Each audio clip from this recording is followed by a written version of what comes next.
This video is brought to you by Mr. Review.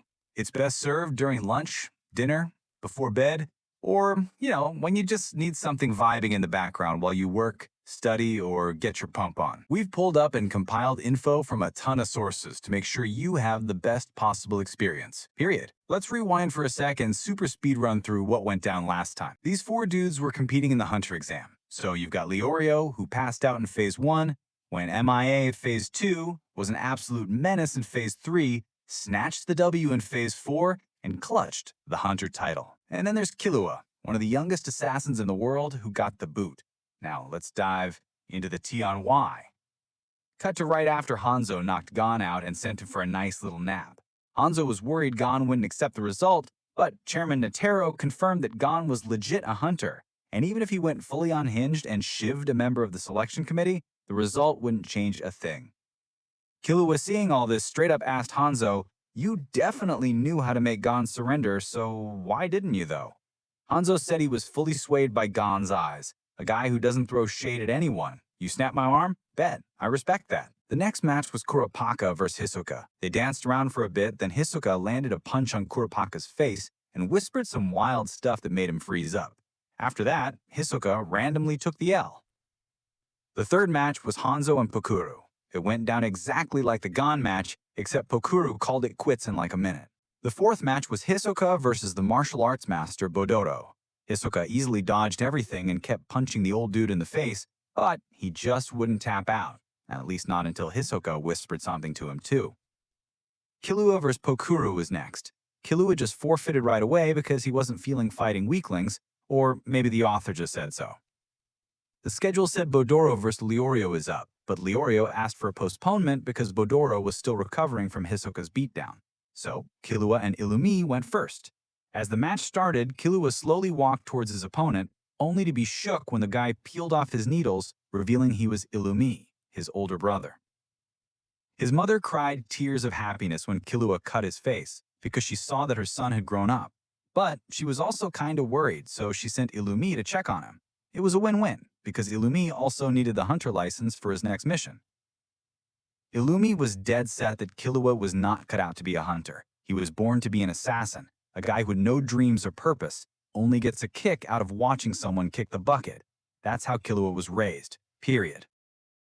Killua looked stressed and kind of scared for the first time. He denied everything Illumi said, claiming he actually wants to be friends with Gon. Illumi clapped back that Killua can't do friends. His only thought when meeting people is whether he should take them out or not. Gon is just different from everyone else, which is why Killua is shook by him. But sooner or later, Killua's for sure gonna kill the person he wants to be friends with.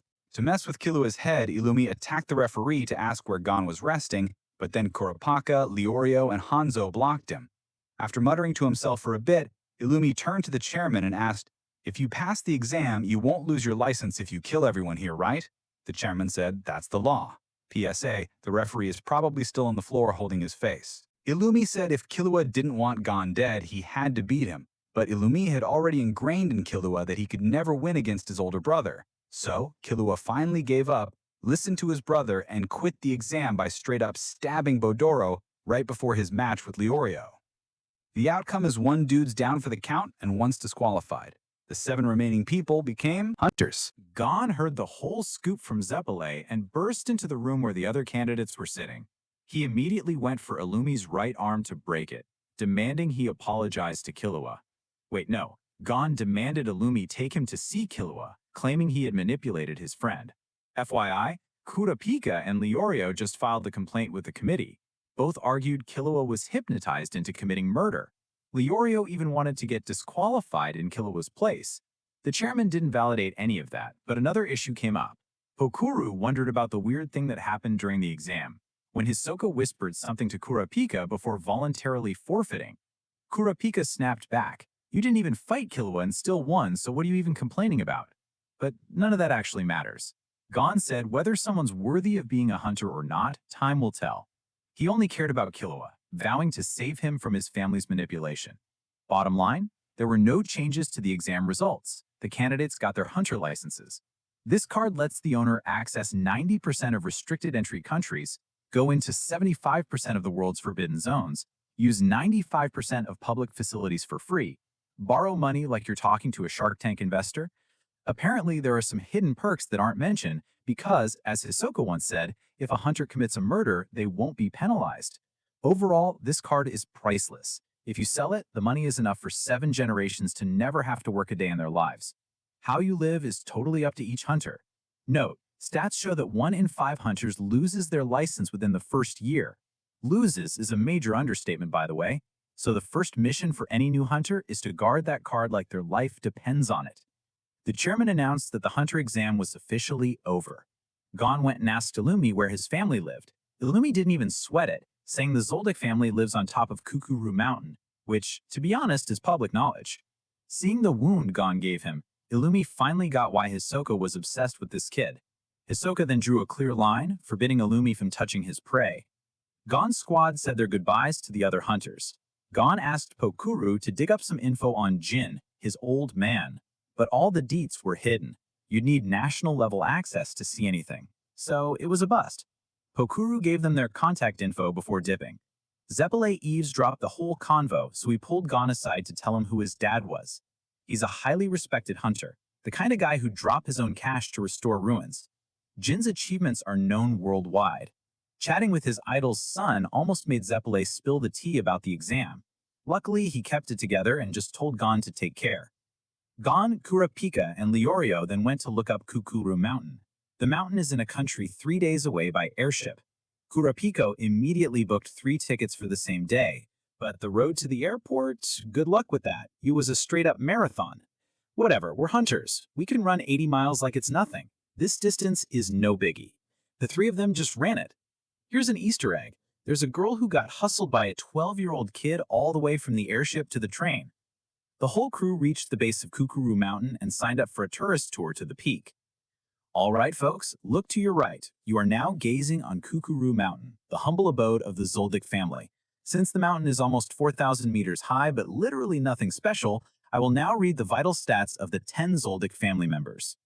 And yes, this is the main entrance to the Zoldyck estate, known as the Testing Gate, because nobody who goes in comes out alive.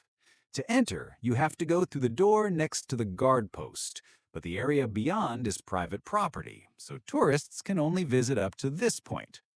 So how do we get in, sis? I literally just said that! Are you dense? 2 thugs arrived, talking trash about the rumors being nonsense, and forced the old guard to open the gate. A few seconds after they went in, a set of claws dragged them back out, but only the bones were left. The 2 skeletons were tossed into the guard post trash can. The old man then offered tea to the people who claimed to be Killua's guests. He was happy the young master had friends, but that was exactly why he couldn't let the 3 of them in. As the 3 of them saw, the giant creature earlier was Mike, the Zoldyck family's guard dog. It attacks strangers on sight. The trio also figured out the old man wasn't a guard, he was just Mike's janitor. The door the 2 thugs went through wasn't even the main door. Those were built specifically for people trying to break in by stealing the key. The real gate has never been locked. Regular folks are just not strong enough to open it. Anyone who enters through this specific gate won't be attacked by Mike. There are 7 gates stacked together. Each gate weighs 2 tons. The gate behind it weighs double the one before it. You do the math. Basically, opening the first gate gets you in, but if you want to flex, that's on you. When Killua returned, he opened the 3rd gate. That sounds kinda tough since Gon's arm is still broken. Gon asked the janitor to find another way. The old man called the Zoldyck family's head butler to announce the young master's visiting, but it was a no-go. Gon told him to call back so he could talk. The person on the other end said, "Killua doesn't have friends," and immediately hung up. Gon was so annoyed that he used the phone to dial without actually dialing, straight up asserting he was Killua's friend. "Give the phone to Killua, he'll recognize me." The head butler refused, arguing that if people fake sales figures, a mere voice or appearance is nothing major. Even if they were Killua's real friends, they could be forced here for a bad reason. Protecting the master from threats is the butler's ultimate mission. Gon frustratedly tried to climb the gate, The janitor said, "If the young master's friends die, I won't be able to face him." So he offered to open the gate built for intruders and go in with Gon's group. If Mike recognized him and didn't attack, they were good. If not, they'd all become Mike's dinner. Gon realized he was putting the man in a tough spot, so he calmed down. The old man saw that Gon was genuinely a good person and took the whole group through the main gate so Gon could see Mike once. He knew Gon wasn't scared yet because he thought he could talk to wild animals, but this guard dog was heavily trained and basically a robot. He couldn't communicate with it, and fighting it was totally pointless. The kid was dead set on seeing Killua before leaving. The janitor took the three of them to the servants' quarters, both to have a place to stay and to train them to be strong enough to open the gate. From now on, the three of them had to wear a 50-kilo weighted vest every day. Everything in this house weighs at least 20 kilos. The bathroom door, 500 kilos. If you can survive a few days here, you'll definitely be able to open the gate. Inside, Killua was being tortured by his older brother he stabbed, with his mom cheering it on. She wanted Killua to apologize. "Apologize, Killua. Whose stubborn kid are you?" "Yours, Mom." Plot twist time. The older brother accidentally let it slip that Gon was here. Killua just laughed, confident that Gon would come see him. So the training days begin. It was mostly the two older guys because they made Gon wait for his arm to heal. But Gon was sneaking in some rep. Left arm broken, he did push-ups with his right. After a few days, the two older guys were strong enough to make the gate budge. Once Gon recovered, all three successfully opened the first gate. Real talk. In the manga, everyone was able to open the gate on their own. Leorio even opened the second gate by himself. It kind of feels like this remake is doing Leorio's character dirty, especially since Netero said he could be an equal match for the martial arts master Botaro, but we haven't seen any of his fighting strength yet. He's been running around talking about hitting on old ladies and checking out young girls. His only serious fight was getting punched by Hisoka. Back to the show. After passing the gate, the janitor showed the three of them the way to the Zoldyck mansion. He knew the direction, but he had never actually been there himself in 20 years of working here. But a basic challenge is never the real deal. Another janitor revealed that 3 years ago, he and his crew tried to break into the Zoldyck mansion, but they were all wiped out by an apprentice butler. Knowing he'd never reached their monster level, he was content working out here. Gon's group quickly met the apprentice butler who was just mentioned. I'm calling her Canary. Canary said no one is allowed to cross this boundary. Anyone who disobeys should book a dental appointment ASAP. When Killua returned, Canary was surprised to hear he had made friends. Now she was even more shook by who those friends were. Even after being hit, Gon wasn't fighting back and wasn't going to stop.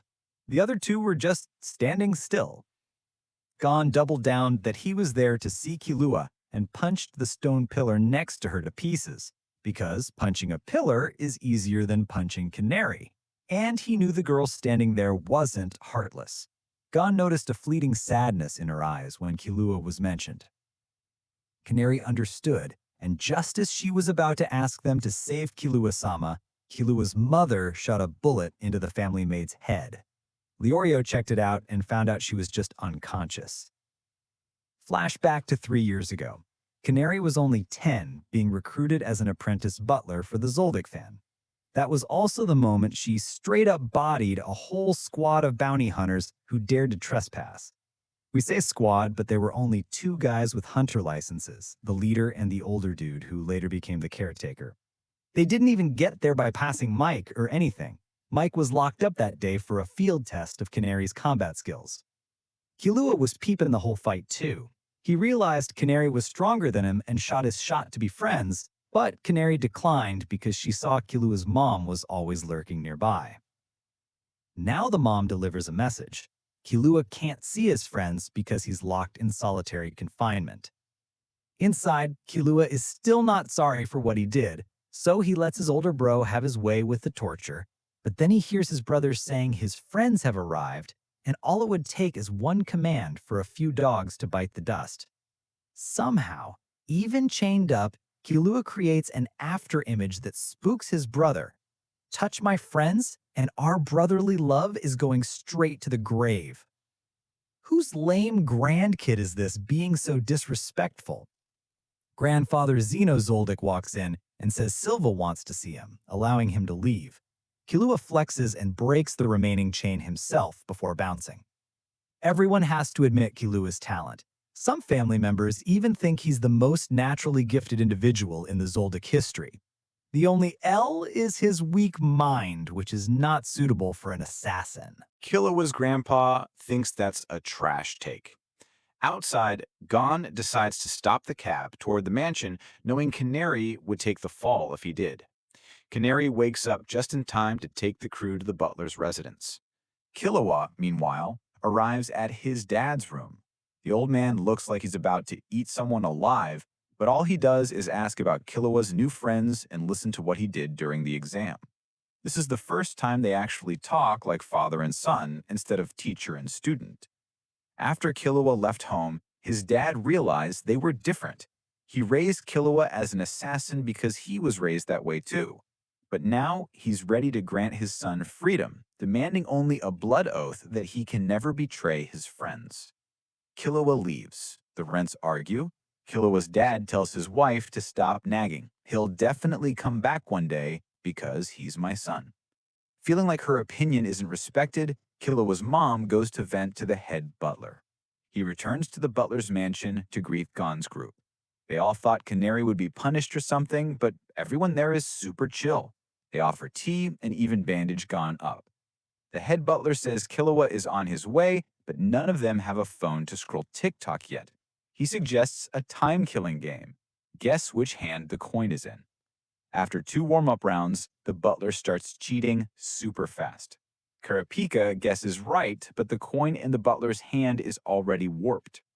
He says he loves Killua like his own son. The family has agreed to let Killua leave, but he hasn't. So this is a test for Gon's crew. Refuse, and the whole group, including Canary, will be punished for disobeying a direct order. The butler starts flipping the coin crazy fast. He then gives the 3 only 3 seconds to choose, otherwise the apprentice butler is going to kick the bucket. At this point, no one can see anything. Leorio just chooses randomly the left hand. Gon and Kurapika choose the right hand. Leorio is eliminated. The butler keeps flipping the coin. Still 0 visibility. Kurapika and Gon continue to split the difference, one choosing each hand. Kurapika is eliminated. Before playing again, Gon turns to borrow Leorio's knife, slashes his swollen eye to restore his sight, and successfully guesses the next round.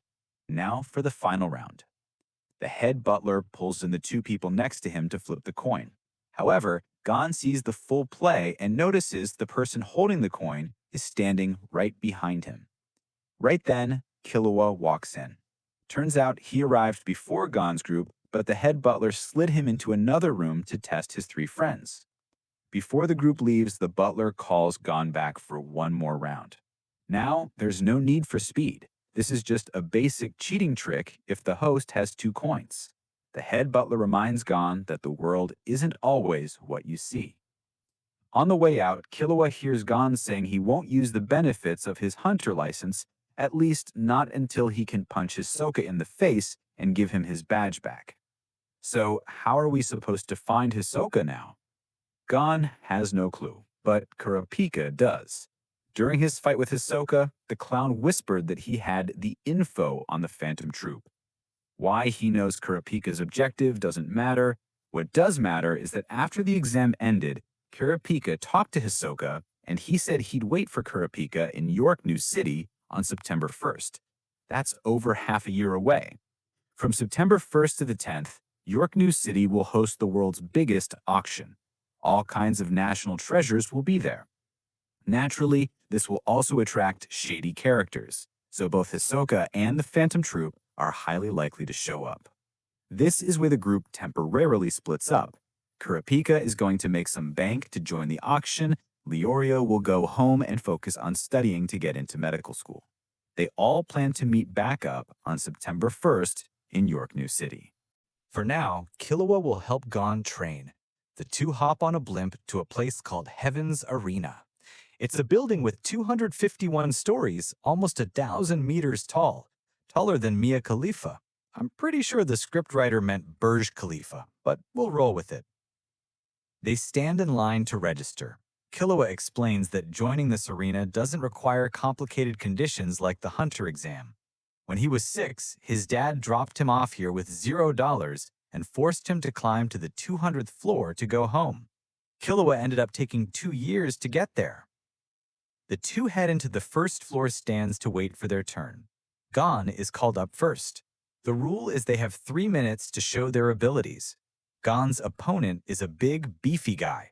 He promises to finish it quickly with just one punch. But Gon clutch dodges and gives the dude a big push that sends him slamming against the wall. Gon is assigned to the 50th floor. Killua easily defeats his opponent because, according to the organizer's data, Killua has been to the 200th floor before. The judge allows Killua to go straight to the 180th floor, but Killua demands a dual rank run with his friend. The guide explains that the first 200 floors here are divided into 20 fighting groups, meaning one group every 10 floors. If you defeat a fighter on the 50th floor, you go up to the 60th. If you lose, you drop to the 40th. On the way up to the 50th floor, Gon and Killua meet Zushi, a strong kid who also came straight up from the first floor. His master is Four Eyes Sensei, who looks a little basic, but he'll be a huge help to Gon and Killua in the time to come. The 3 kids go to submit their first floor results. Each one gets a prize of 152 Jenny. That's only enough for 1 can of soda. The rank climbing journey starts now. Winning against a 50th floor opponent gets you about 50,000. 100th floor prize is 1 million. 150th floor prize is 10 times the 100th floors. By the 190th floor, the money is up to the hundreds of millions. Even though he's been to the 200th floor, Killua's personal wealth is currently 0 because his grandpa took all his money to buy candy and invest in some shark dude. The 3 walk into the waiting room and are immediately called for the next match. Even more surprising, the matchup is Killua versus Zushi. The fight is held on the 57th floor. Four Eyes Sensei is there to watch. Before it starts, the entire audience watches the 2 fighters' performance on the previous floor. Killua defeats his opponent with 1 chop. Zushi uses his martial arts to KO a 400-pound fatty. According to the bookmaker's info, the bettors rate Zushi higher. This makes Killua kind of salty. The match begins. Zushi is in a stance with 0 openings, but Killua just keeps his hands in his pockets and slowly walks over. He flashes behind Zushi and gives him a quick chop to the neck. The referee counts it as a clean hit. 1 clean hit equals 1 point.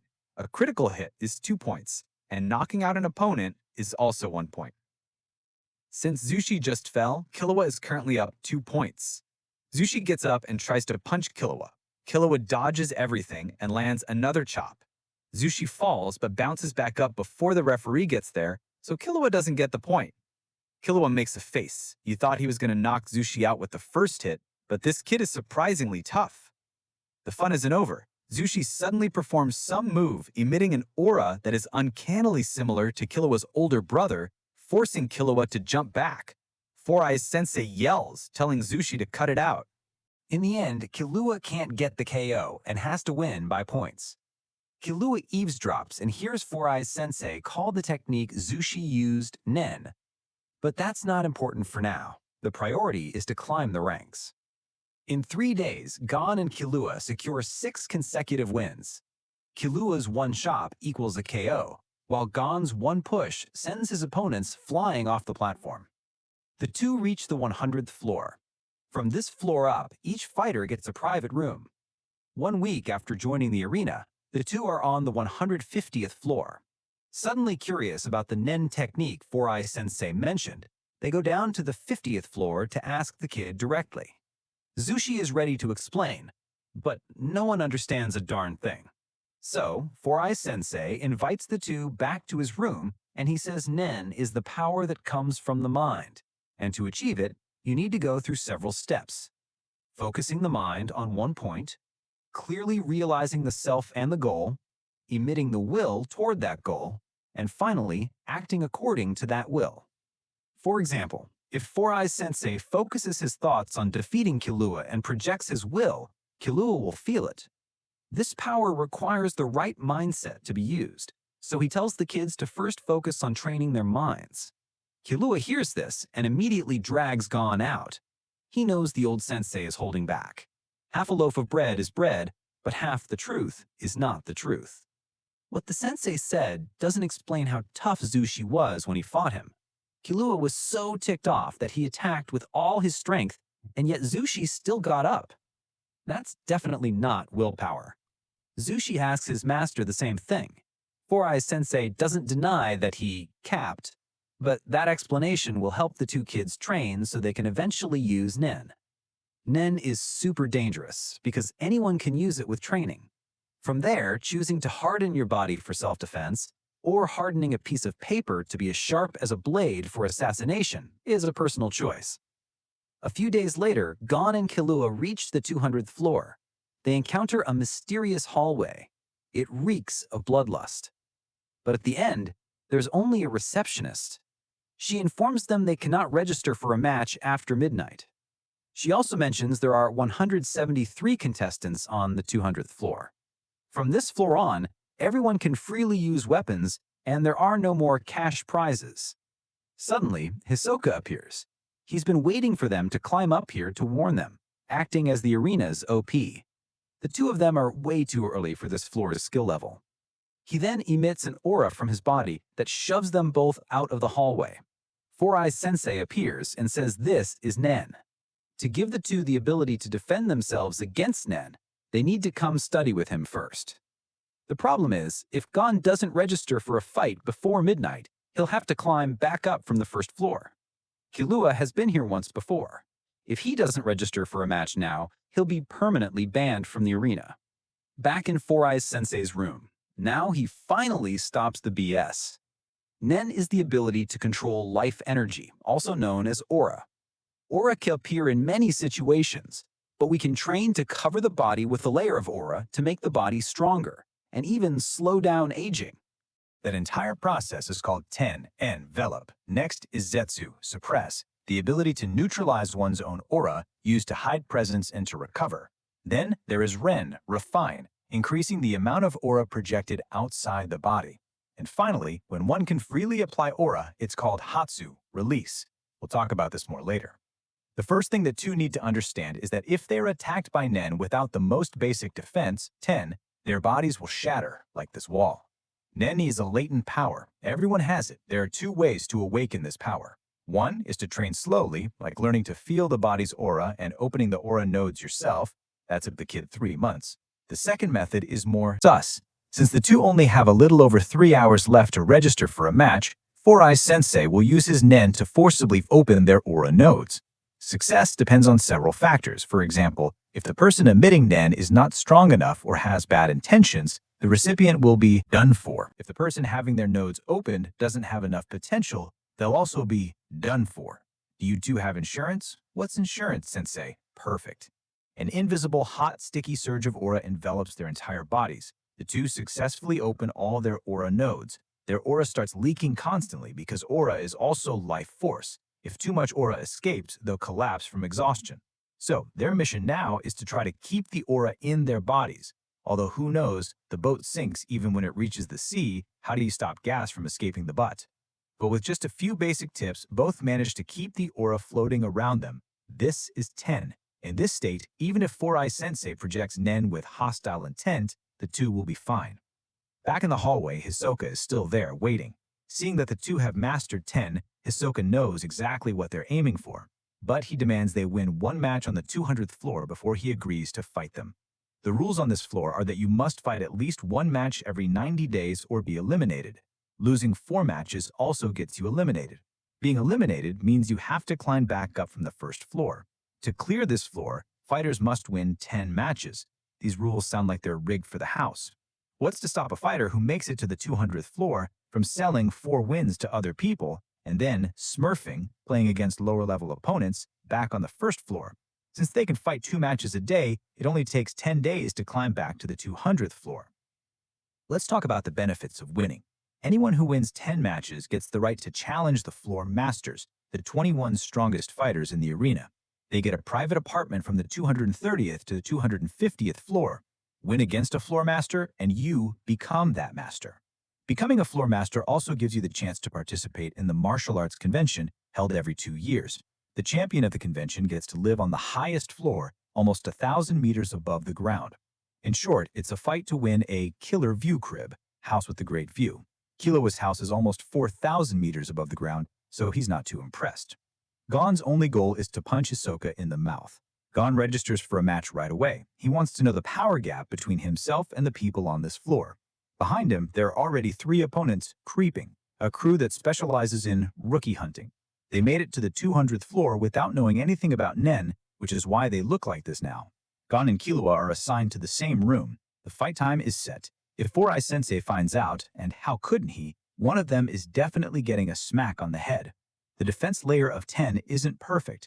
The sensei wanted the two to wait at least 2 months before fighting so he could teach them a few more things. No wonder he's going to be mad to see Gon going straight to the ring today. Gon's opponent is a red spinner on crutches with a fake leg. His power is infinite spin top. The match starts. The opponent drops his crutches and unleashes a barrage of spinning tops. When they collide, they shoot toward Gon.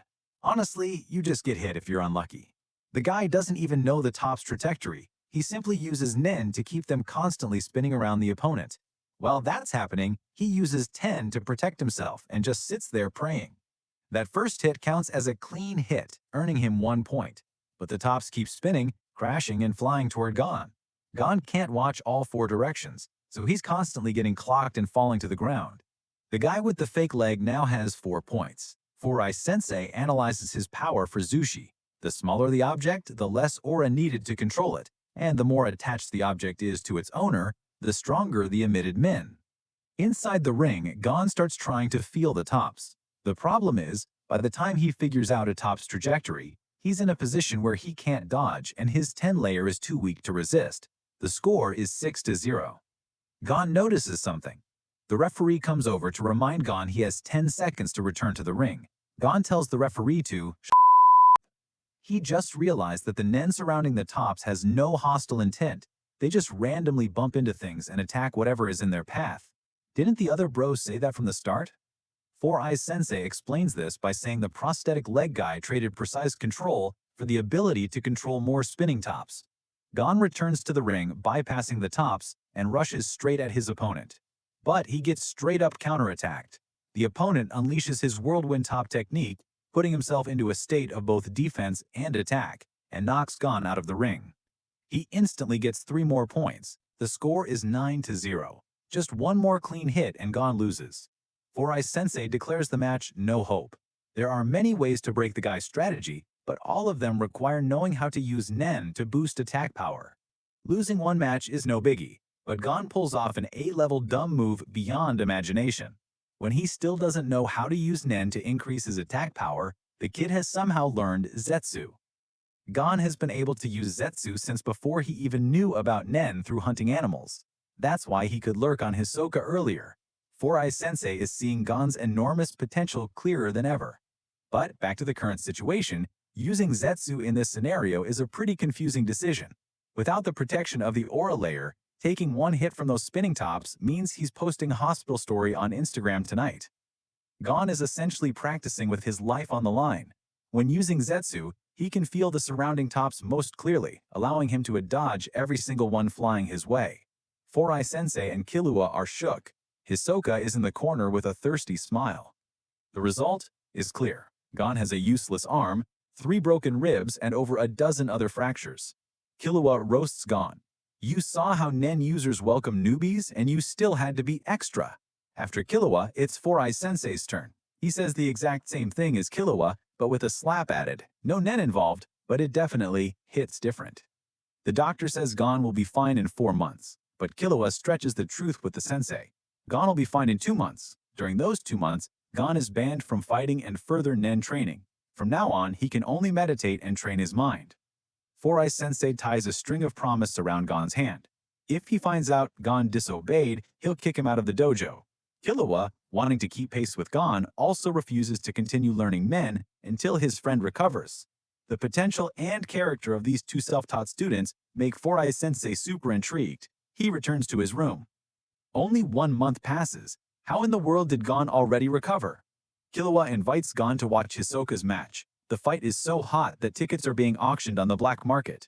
Hisoka is considered top tier. According to his fighting history, he has 8 wins and 3 losses. Most of the time, he just takes out his opponents. His 3 losses are due to registering and then not fighting, not because he actually lost a match. Hisoka is not only undefeated, but has only been scored on 4 points. 3 of those 4 points were scored by a guy named Castro. 2 years ago, he lost to Hisoka. His next match will be a rematch with Castro, the perfect chance to see Hisoka's strategy. But Four-Eye Sensei forbids Gon from going. Watching others use Nen is also learning about Nen. Gon keeps his word, refusing even to commentate on the match via TV, even though his body is constantly shaking with excitement. Actually, the match doesn't start for another hour. Killua heard that Castro is no joke either. He debuted with a loss to Hisoka, but easily won all 9 matches after that. Killua sneaks up to Castro's room to check him out. He uses his assassin skills to get past the security.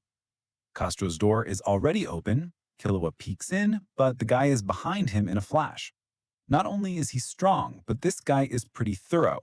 He's checked out all the 200th floor fighters, knows Killua's name, and even knows he hangs out with Gon. 1 hour later, both fighters are in the ring. As soon as the referee gives the command, Castro charges in, landing a clean hit immediately. On the next blow, Killua is sure Hisoka dodged, but he still gets hit. After taking 2 blows, Hisoka is still just dodging. Hisoka parries a kick with his left hand, but sees Castro appear from the back right. Another clean hit to the junk.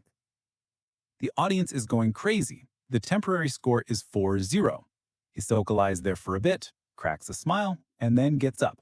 He's starting to figure out Castro's trick. Castro tells Hisoka the next blow will take off one of his arms. Castro gets into his tiger fist stance. Hisoka immediately sticks out his left hand, inviting the beast to hunt. But Castro charges, disappears, and suddenly appears behind Hisoka, claiming his right arm. The MC suddenly blushes for some pervy reason. Hisoka grabs his detached right arm. No trick can escape a magician's eyes. Hisoka actually realized Castro's ability is clones. Castro flips his cards and uses Nen to create a clone, making the audience gasp. When attacking, Castro usually sends the clone in first while hiding in the shadows. When the opponent reacts, he retracts the clone and attacks from the blind spot. The fluttering cloak also serves this purpose. All of this just confuses the opponent more because the clone is created with Nen, so its attacks also deal damage. The fight is essentially 2-on-1. After the explanation, Hisoka performs a magic trick for the audience. He wraps his right arm in a cloth and flings it into the air. The arm disappears, leaving playing cards scattered face up on the ground. There are cards from ace to king corresponding to numbers 1 through 13. Now choose a number. Use that number in the equation on the screen. Hisoka pulls a card from his severed arm, an ace. That's also the result of the equation. Hisoka throws the card to Castro to keep as a souvenir. Both the MC and Castro think Hisoka is messing around. Castro uses his clone to charge in and claims Hisoka's left arm as well. A safe and correct decision. Because right after the attack, Hisoka's right arm is somehow healed. Castro can't figure out Hisoka's trick and starts to get rattled. Then he hears Hisoka say he spared him last time because he knew Castro would become a strong opponent. Today, the prey is big enough to be eaten. Castro launches an attack, but his main body is immediately figured out by Hisoka. The reason is simple. Castro's clone doesn't have the blood spatters that came from Hisoka earlier. Castro sends the clone forward again and gets hit by Hisoka's flying left arm that punches him in the jaw. A direct hit to the chin makes it hard for a person to move. Hisoka follows up with a surprise attack from playing cards that seemingly came out of nowhere. Unable to dodge, Castro tries to use his clone to block the attack, but this is a deadly trap. If he can't move, how can he focus enough to use Nen? On top of that, he tries to create something complex like a clone. The result is that Castro drops his 10 defense to protect his body, takes the full attack, and croaks. The match is over. It looked all flashy, but all the damage he took was 100% real. Hisoka had both arms severed and had to have a pink-haired girl use Nen to sew them back together, from bone and nerves to blood vessels. Special discount for regulars. Right arm, 50 stacks. Left arm, 20 stacks. Other injuries, you're on your own. He wants people to think all his injuries healed by themselves because that's the ultimate flex. Hisoka uses his unique Nen ability, which he named Bungee Gum. It transforms his aura into a substance with the properties of both rubber and gum, stickiness and elasticity. He sticks a normal handkerchief onto his arm and covers it with a layer of aura to replicate human skin. Yo, that skin looks smoother than those twerk idols. If you touch it, the illusion is instantly busted, but who would dare touch the arm of a guy who's that thirst-quenching? Hisoka used these two abilities during the match. In the first magic trick, his arm didn't disappear. Hisoka tossed it straight up and stuck it to the ceiling. Both the handkerchief and the arm are constantly held by bungee gum connected to his right hand, or rather what was left of his right hand. With his left hand, Hisoka held 13 strands of aura connected to all 13 playing cards. When Hisoka threw the cards at Kostro, he also linked all the aura from the 13 cards to him. He combined this with an upgraded form of Zetsu. Instead of neutralizing the aura, he concealed it. If the opponent focused their Nen into their eyes, they could still see it, but Hisoka's trolling attitude made Kostro drop his guard, setting the stage for Hisoka to easily stick the strand of aura from his left hand straight onto Kostro's chin. At this point, the whole script, cast, and props are set. The moment Kostro charged to slice the left arm, Hisoka retrieved the right arm from the ceiling and the handkerchief from the floor, pretending the arm had completely regenerated. No matter how dense Kostro was, he had to realize Hisoka used Nen by now. But before Kostro could calm down and use Nen on his eyes to see through Hisoka, he was rattled by the warning of death. Plus, Hisoka saw right through the main body, and that was the end of that. All that was left was to pull the severed left arm to punch him straight in the jaw, followed immediately by the 13 cards gashing into his body. We now know that both the pink-haired girl and Hisoka are part of the Phantom Troupe. Their leader ordered all members to attend a meeting in York New City on noon on August 30th to prepare for the biggest heist ever. The girl leaves, completely unaware that the Phantom Troupe is just another one of Hisoka's prey. The spider tattoo on his back is just a trick he uses with Nen to deceive others. As for Gon and Killua, when the match ended, Killua still had no clue what the heck just happened. He just knew the gap in strength and ability was far wider than they initially thought. The 2 months of no Nen November are over, and it's time for Killua and Gon to resume training. Four Eyes Sensei used his Nen on the string of promise. If Gon uses 10, the string will automatically snap. Killua now understands that there are so many ways to use Nen that he was completely unaware of. Knowing the two would be curious about Hisoka's power, Four Eyes Sensei prepared a recording of the match for analysis. The first thing the two need to practice is focusing their aura into their eyes. This technique is called Gyu, focus. Gyu is the most effective way to see how an opponent is using Nen. After all, everyone's Nen ability is different based on their characteristics and preferences. Therefore, the best way to train Nen is simply to spend time exploring yourself and enjoying life, not getting your bones broken by some random guy in the ring and still not knowing why you got punched. Four Eyes Sensei wants the two to fight as late as possible, at least until they can use Gyo. Gon's 90-day deadline is June 10th. Killua's is June 9th. Among the rookie hunting crew, there's a guy with squinty eyes, Gito, whose deadline is May 29th. He tries to hook the two into fighting early. They refuse, but if you're scummy enough, anything is possible. The three guys quickly isolate Zushi. I blame Four Eyes Sensei for this. Why didn't he let his disciple fight on the 100th floor to get a private room for safety? Renting an outside room costs more money and travel time. Killua, being an assassin, is wary of these dirty tricks. He tells the three to release Zushi. Killua is ready to fight all three and would even throw the match just to let them win. But if they want to fight Gon, they have to fight according to Gon's schedule. They go register, but then the three guys flip the script, sending Zushi's shoes to Gon to force him to register for a match immediately. No one knows how hard the two try-harded that night, but the very next day they mastered Gyo and could see Hisoka's Nen. So even though they registered, Four Eyes Sensei didn't have to nag them. Killua goes to confront the squinty eyes guy and threatens him. Don't ever show up in front of me or else. Ask Ryumon for details. When the fight day arrives, a squinty eyes guy packs his bags and leaves, giving up his dream of becoming a floor master and saving the author from having to draw his powers. Womp womp.